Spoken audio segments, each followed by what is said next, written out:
ఒక్కటైనా పారదర్శకమైన ఒక్క వెబ్సైట్ ప్రభుత్వంది ఇలాగే ప్రభుత్వంలో ప్రజలు వెళ్ళి ఎవడైనా సరే ఒక బటన్ నొక్కితే ఇన్ఫర్మేషన్ వచ్చే వెబ్సైట్ ఒకటి నడుపుతున్నారా మీరు చెప్పండి.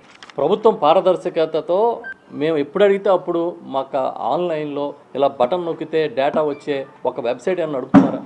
పుట్టిన బిడ్డ నుంచి మళ్ళీ తిరిగి ఊపిరి ఆగిపోయే వరకు ప్రతి ఒక్కటి గురించి ఆలోచించారు చూసారా జగన్ గారు ఆయన పరిపాలనలో. అది విజన్ అంటే. కోవిడ్ వచ్చి ఇంట్లోంచి కదలలేని పరిస్థితుల్లో లాక్డౌన్లో ఉంటే ఇంటికి రేషను, ఇంటికి మందులు పంపించారు కదా.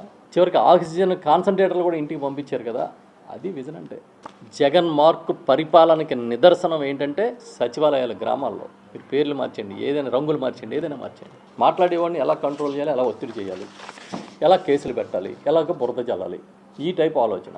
పాపం భాస్కర్ రెడ్డి అని ఒక ఎన్ఆర్ఐ వచ్చారు, తండ్రి చనిపోతే వచ్చాడంట. ఆయన వస్తే ఆయన మీద పోలీసులు దాడి చేసి నడవలేని స్థితిలో తనని గాయపరిచారు, కొట్టారు అని చెప్పి వాళ్ళ వెళ్ళి కోర్టులో జడ్జికి చెప్పాడు. ఆయన ఎందుకు సోషల్ మీడియాలో ఏదో పోస్టులు పెట్టాడని, ఆయన పెట్టలేదని చెప్తున్నా కూడా నువ్వే పెట్టావని చెప్పి ఆయన మీద కేసు పెట్టి ఈరోజు జరిగిన సంఘటన. మా వైఎస్ఆర్ పార్టీ కేంద్ర కార్యాలయంలో పార్టీ ప్రధాన కార్యదర్శిగా మీడియా బాధ్యతలు చూసే పూడి శ్రీహరి గారికి ఈ రోజు ఉదయం కర్నూలు నుంచి పోలీసులో నోటీస్ పట్టుకొచ్చారంట. మీడియా కోఆర్డినేటర్ ఆయన. దేనికి ఇస్తున్నారు నోటీస్ అంటే ఏమో తెలియదని మీకు ఏమన్నారు, మిమ్మల్ని కర్నూలు రమ్మన్నారు. దేనికోసం, ఏ తప్పు చేసామనంటే మా తెలియదండి, మా పై అధికారులను అడిగి మళ్ళీ చెప్తాం. కొన్ని పదాలు కొన్ని సీజనల్గా మార్కెటింగ్ చేస్తారు. సంపద సృష్టి, దీన్ని కొంతకాలం మార్కెటింగ్ చేశారు. ఇప్పుడు డేటా ఆధారిత పరిపాలన, ఇప్పుడు దీన్ని మార్కెటింగ్ మొదలెట్టారు.